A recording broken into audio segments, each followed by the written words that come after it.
Hey y'all, the last couple projects I've done, I've needed specific size pine cones. So I thought I'd do a little quick video, tips and tricks on how I am getting the pine cones the size that I need. Anytime I make pine cone flowers, I need my protective gloves, pine cones, and then my pruning shears. I have a big pair that I've recently acquired for the harder to cut pine cones, and then of course my other two, and I have all this in the description box below. I'm going to grab the bigger shears. I use these to cut the bottom of the pine cones.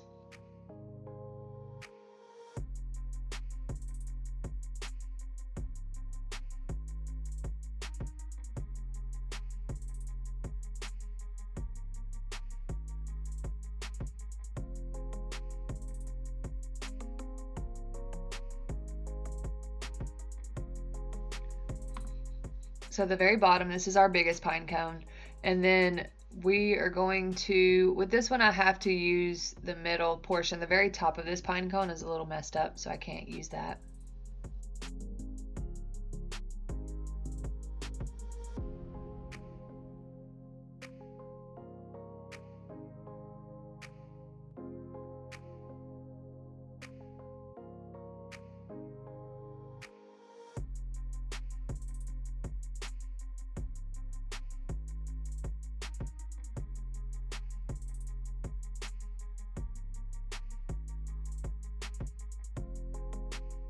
Now with this middle piece, we could do two different sizes. I'm going to cut it down the middle. It can be a little tricky whenever you're cutting a pine cone this size to not mess it up or mess up one of the pieces, which I do a tiny bit cut one off that I would have wanted to stay on there. But do the best you can to cut these in half so you have two flowers you can work with.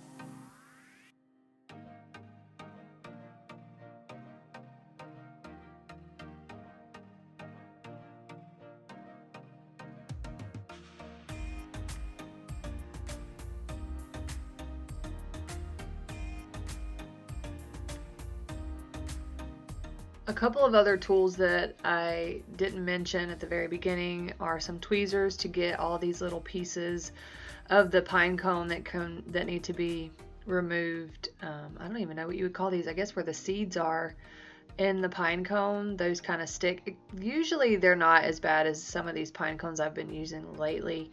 And I also use a little paintbrush that has some pretty strong bristles to kind of try to clean off. These are a bit dirty, so I'll go back in all of them and use the paint brush to clean them up. Now that I have the three sizes from this pine cone, I'm going to just clean them up and get them trimmed. If the top of this pine cone wouldn't have been messed up, I probably would have been able to get that very top piece as a small pine cone, so we would have gotten four out of this one. It depends on the size of the pine cone and sometimes just how they cut on how many you'll get out of each pine cone.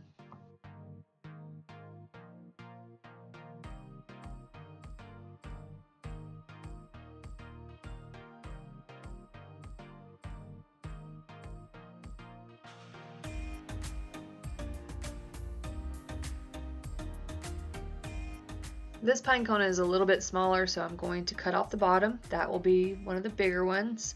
And then I'm going to be able to use the top of this one.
So what I want to do is get another pine cone, cut it the same way I did this one, where I cut the bottom off and I also cut the top so I have the centerpiece, and show you how you can turn that into different sizes.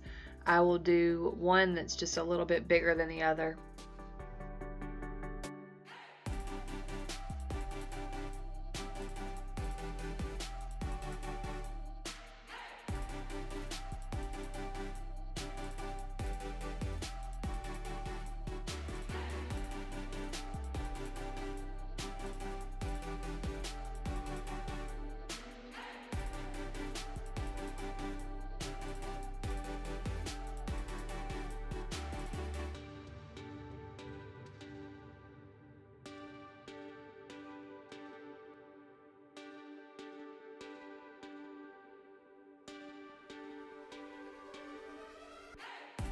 So this one is a lot thicker, so I will make this one the one that's a little bit bigger, and then the one that's smaller I will do the smaller size.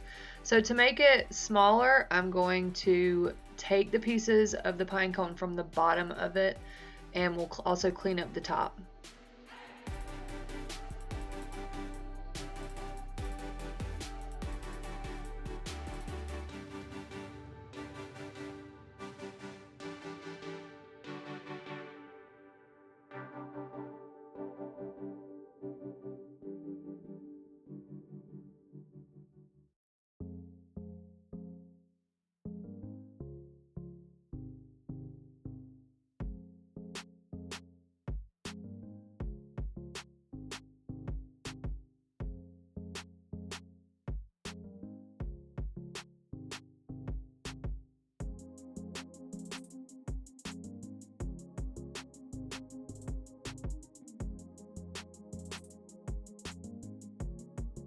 So I want this one to be very close to the same size, just a little bit bigger. So what I'll do is I'll take pieces from the top and the bottom to get it to where it's just a little bit bigger than the last one.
And here are the sizes I got out of that pine cone, and I'm going to do one more because I want to get a few more sizes.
So that last pine cone, the top portion I made a little bit bigger than the original small one that we did, and then the flower is also a little bit bigger than the other two. So we just gradually go up in size. And then we have our first flower that we cut that's the biggest, the two bottom ones. So I think these turned out perfectly as far as gradually going up in size. I hope this helps if you have a project where you want a particular size flower. And if you have any questions or comments, please let me know. I love your feedback, and I hope this was helpful, guys. I've been using acrylic paint, apple barrel, matte, yellow flame from Walmart is what I'm using in this project. And I just do a couple of coats, depending on the color, 2 or 3 coats.